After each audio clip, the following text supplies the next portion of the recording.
ஏதோ பேசணும்னு சொன்னீங்களா? ஆமாப்பா, ஒரு சந்தோஷமான செய்தி. யார் செஞ்ச புண்ணியமோ சூறாவளிக்கு ஒரு நல்ல வரன் வந்திருக்கு. நீ கொஞ்சம் பெரிய மனசு பண்ணாதான் அது நல்லபடியா நடக்கும்.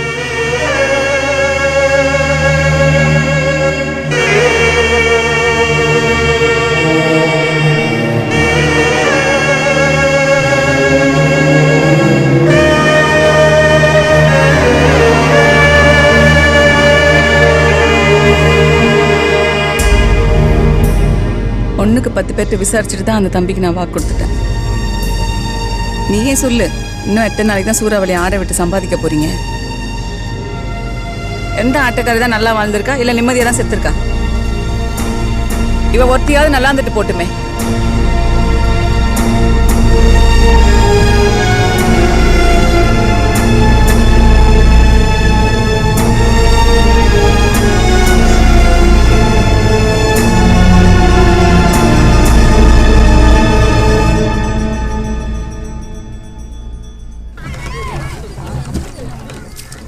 என்னடி ஒவ்வொன்றும் மொச்சக்கொட்டை சைஸ்ல இருக்கு?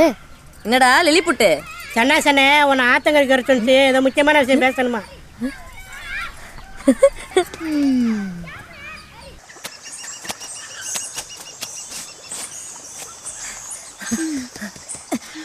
மாமாய், ஏய் மாமாய், அடியே அங்க உட்கார்ந்திருக்கான் போடி.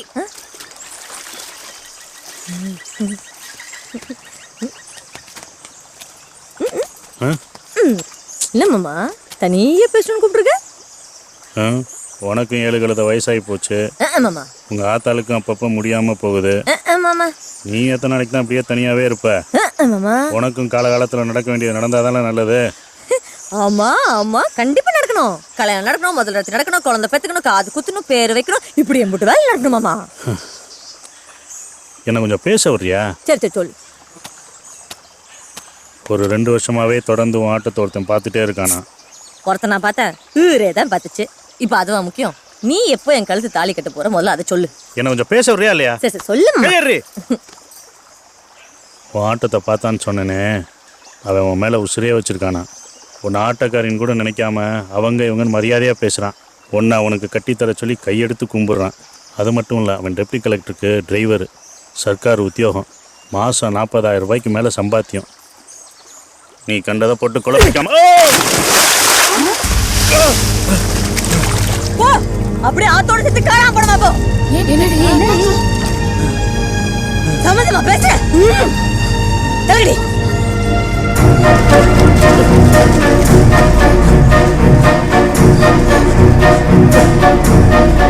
ஆட்டக்கார சிரிக்கு இப்படி ஒரு அதிர்ஷ்டம் அடிக்குது. வேணா நான் சொல்றேன், ஒரு மனம் கட்டி வேணாம். நீ என்ன கிடைக்கிறத கட்டிக்க. கண்ட பைகள் கிடைக்கிறதுக்கு பேசாம ஆட்டுக்காரங்க இருந்துட்டு போறேன். இந்த மாதிரி தெருகளை திரும்ப கொள்ளன் கொடா கூட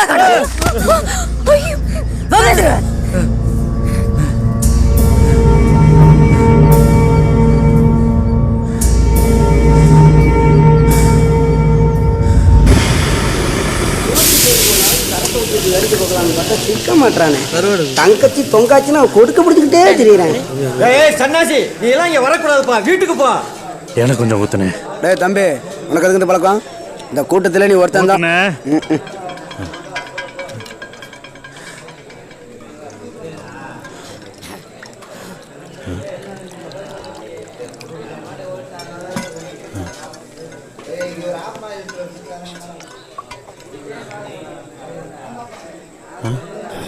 நீயே கூறா, இந்த பாவத்துக்கு நான் அழக மாட்டேன். இந்த கொஞ்சம் கொஞ்சமா குடி.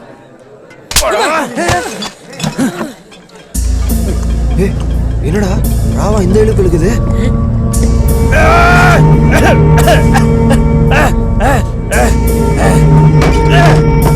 சூறாவளி வாடி வெளியே வாடி.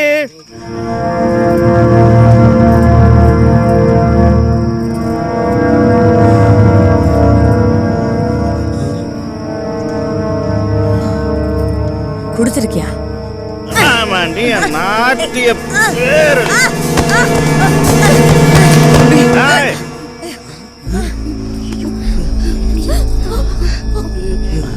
எடுவட்ட சிறுக்கி ராசா மாதிரி ஒரு மாப்பிள்ளை கிடைச்சிருக்கான். ஏகத்தனமா பேசுற. அவன் யாரு? Government officer. என்ன கட்டிட்டு எச்சில திங்க போறியா? ஆ? வேணாம் சொல்றது கேளு இந்த சாவி மட்டும் வேணாம் குடு ஆமாந்தட்டி சொன்னா கேக்குறியா? ஏய் ஏய் குடு குடு வேண்டாம் ஏய் மாமா உனக்கு பாக்க வேணாம் உன்னை நம்பி நான் இப்ப கூட வரக்க மாமா அட சே ஏன் அண்ணன் வேண்டிய இருக்க?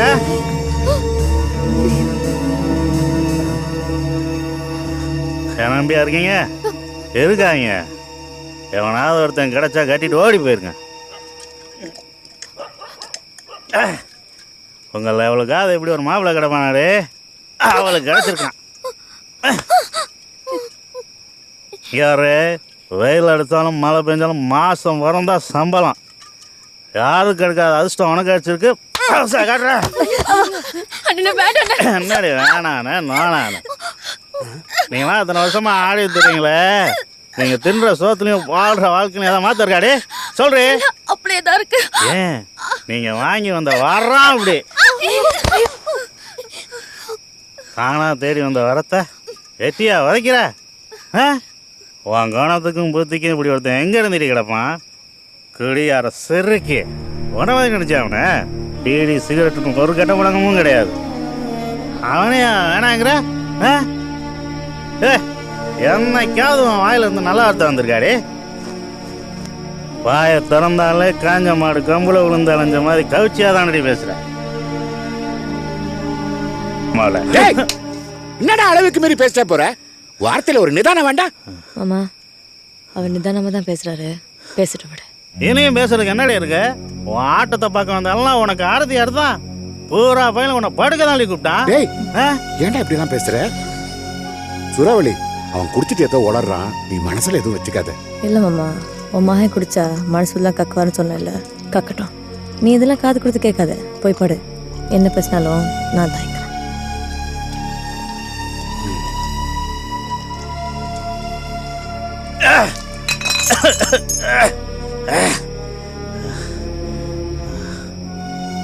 அடியே என்னடி என்னமோ பருதா போட்டு அலைஞ்ச மாதிரி பேசுற?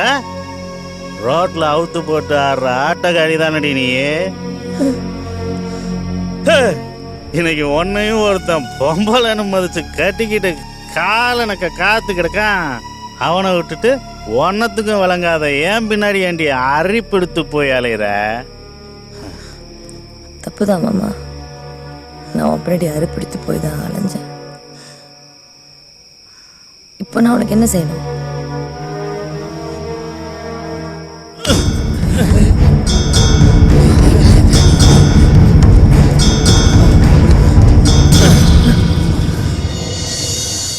அவனை கட்டிக்கிறேன்னு இவ தலைமையில் அடிச்சு சத்தியம் பண்ணு.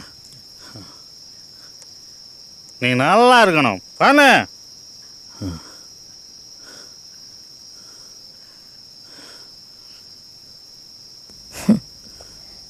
நீதான்டா எனக்கு சாமி. இதுக்கிடையில இந்த கல்லும் மண்ணும் எதுக்கு?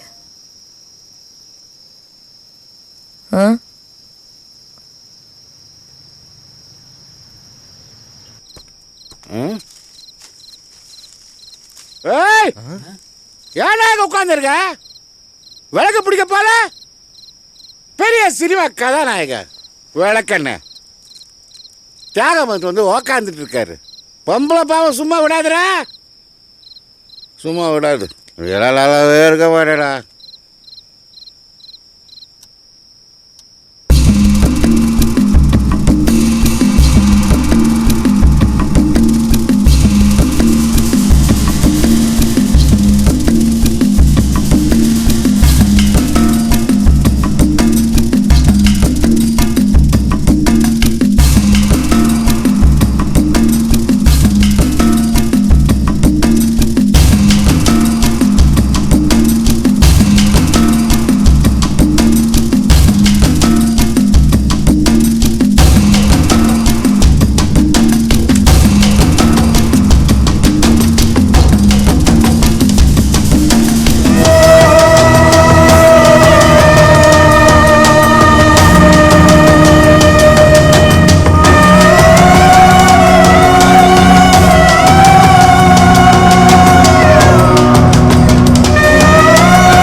மப்பு மந்தாரமா இருக்கே, மழை வருமோ? மழை வந்து நம்ம புக் பண்ணி வச்சிருக்க 50 புரோக்கராக கேன்சல் ஆக போகுது. விஷயத்துக்கு வாயா. டேய், நீ தாண்டா கொலைப்பட சொல்றா. என்ன ஆளாளுக்கு மறுகிறீங்க? இல்லைண்ணே, முன்ன மாதிரி ஆட்டம் எதுவும் பெருசாக புக் ஆக மாட்டுது. ஊர்க்கார பைப்புலிய பூரா ஏதோ ஆர்டர் படம் சினிமா பாட்டை போட்டு பொம்பளை புள்ளி ஆட விட்டு அண்ட் வாய்ப்பு வந்து பார்க்குறானுங்க. அந்த கர்மத்தை நீ எங்கடா போய் பார்த்த? அதை நேரில் வேற போய் பார்க்கணுமா? அதான் லோக்கல் கேபிள் டிவியில் போட்ட மேனிக்கே இருக்காங்களே. ஆமா தம்பி, இப்பெல்லாம் அவளுக்கு இருக்கிற மவுசு இருக்கே, அடேங்க அப்பா. வேணா நம்ம வீட்டு பொம்பளைகளையும் அந்த மாதிரி ஆட விடுவோமா? அட அப்படி சொல்லலடா. நம்ம வீட்டு பொம்பளைகளுக்கு என்ன 100 நாள் வேலைக்கு போய் கூட சம்பாரிச்சு வாழுங்க. நமக்கு தான் இளவு கொட்டடிக்கட்டாலும் சரக்கு அடிக்கட்டாலும் கைகள்லாம் உதறுது. அதுக்கு இப்போ என்ன பண்ணணும்? நாம் கொஞ்சம் வளைஞ்சு கொடுத்தா நல்லது. வளைஞ்சு கொடுத்துனா சொன்னா நீ கோவப்படுவேன்னு எல்லாரும் பயப்படுறாங்க. இருடா, இப்போ இவர் கோவப்படுறது என்ன இருக்கு? இங்கே பாருண்ணே, சூறாவளி போனதுக்கு அப்புறம் எவனும் நம்ம புக் பண்ணுறதில்ல. பூரா புதுக்கோட்டை அறந்தாங்க தேடி பார்க்க ஆரம்பிச்சிட்டாங்க. இப்படியே போனால் அப்புறம் லொட்டா போட்டு தெரிய வேண்டியதான். அதனால என்ன சொல்கிறேன்னா, சூறாவளியை கருப்பையாக்கு நீ தானே கட்டி வச்ச, நீயே போய் கருப்பைகிட்ட பேசி அப்பப்போ சூறாவளியை ஆட்டுக்கு மட்டும் வந்து ஆட்டி போக சொல்ல. அடிச்சு மண்டையை பொழந்துருவேன். அவள் எங்கிட்ட நல்ல இடத்துல கல்யாணம் பண்ணி சந்தோஷமா இருக்கா. அவளை திரும்ப கொண்டாந்து தெருவில் நிறுத்த சொல்றியா? அப்போ ஏன் தங்கச்சி மட்டும் நடத்து நிற்கலாமா? ஏன் குரலை வச்சுற சன்னாசி? அவன் சொல்றதும் சரிதானப்பா. நீ வேணா ஒரு தரம் போய் கேட்டு தான் பாரு. என்னத்த கேட்கறது நோக்குறது? நல்லா இருக்கிற வரைக்கும் நாய் மாதிரி என் காலையே நக்கிட்டு தெரிஞ்சுங்க. இப்போ மட்டும் உங்களுக்கு என்ன நட்டு நிற்கிது? மனுஷனா பிறந்தா நன்றி வேணும்டா. நன்றின்னு சொன்னா நான் நாய் தான். அது வாசி தான் அந்த கஷ்டத்துலையும் கூடவே இருக்கேன். என்னையும் பட்டுக்கோட்டை கணபதி இருக்கானே, அவன் கோஷ்டியில் சேர சொல்லி 1க்கு 4 தடவை கேட்டான். போனேனா கூப்பிட்டானா போய் தொலைய வேண்டியதாடா எச்சக்கலை பயல. ஏய், உங்க எல்லாருக்கும் தான் சொல்றேன், எவனும் போறதா இருந்தா போயிட்டே இருங்க. உங்க ஒவ்வொருத்தரும் என்னால உள்வீடு தெரிய முடியாது. அவனே மனசு வந்து போயிருக்கான். பக்குவமா பேசலாம் பார்த்தா பண்ணி மாதிரி உள்ள வந்து கொட்டை வளர்த்துட்டாப்பா. 3 மாசத்துக்கு அப்புறம் கிடைச்சிருக்க சான்ஸ். விடிய அடுத்த நாள் சுடங்கிறாதிய. நாங்கெல்லாம் ஒன்னும் சொடங்க மாட்டோம். நீ ஒழுங்கா உரிமைய உருமு. சரியான பித்தலாட வேலை இருக்கேடா. உன் பேச்ச நம்பி ஊர்க்காரட்ட சொல்லி இவ்வளவு ஏற்பாடு பண்ணிட்டோம். இப்போ வந்து இப்படி சொல்ற? கை நீட்டி காசு ஆகாம சொல்றது தானே சூறாவளி இல்லன்னு. இப்போ வந்து கட்டி கொடுத்தாச்சு ஆட மாட்டான்னு சொன்னா என்னடா அர்த்தம்? ஏங்க சூறாவளியே தான் வேணுங்களா? இந்த புயல் பூகம்பம் அணு உண்டுன்னு வேற பிள்ளைங்களும் நம்மகிட்ட இருக்காங்கய்யா. இதுகளும் அந்த பிள்ளைக்கு சமமா ஆடுவாங்கய்யா. டேய், இந்த மோர்கட்டைகளை பாக்கிறதுக்கு உங்களை புக் பண்ண நீ ஒப்பன மாதிரி தொழில் நேர்மையா இருப்பேன் நம்பினா இப்படி திருக்கானா இருக்கேடா. உனக்கு கொடுத்த அட்வான்ஸை கோயில் உண்டியில போட நினைச்சுக்கிறேன். உங்க சங்காத்தம் வேணாடா. போங்கடா, கிளம்பி போங்கடா. உங்களை நம்புறதுக்கு என் புத்தி செருப்பால் தானே அடிச்சுக்கணும்.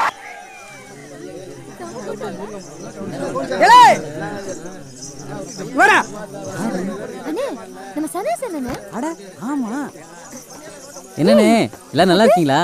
அப்பா என்ன இருக்காரு? எப்படி இருக்கீங்க? இருக்கோம். அண்ணே, என்னடா அது அசிங்க அசிங்கமா ரெட்ட வசனம் பேசிக்கிட்டு, அதுவும் கூட பிறந்த தங்கச்சி கூட கேவலமாகவும் அருவருப்பாகவும் இருக்குடா. செல்லக்குட்டி, நீ வீட்டுக்கு போய் சாப்பிட்டு படுத்துங்க. அண்ணன் பேசிட்டு வரேன். நான் வரேன்.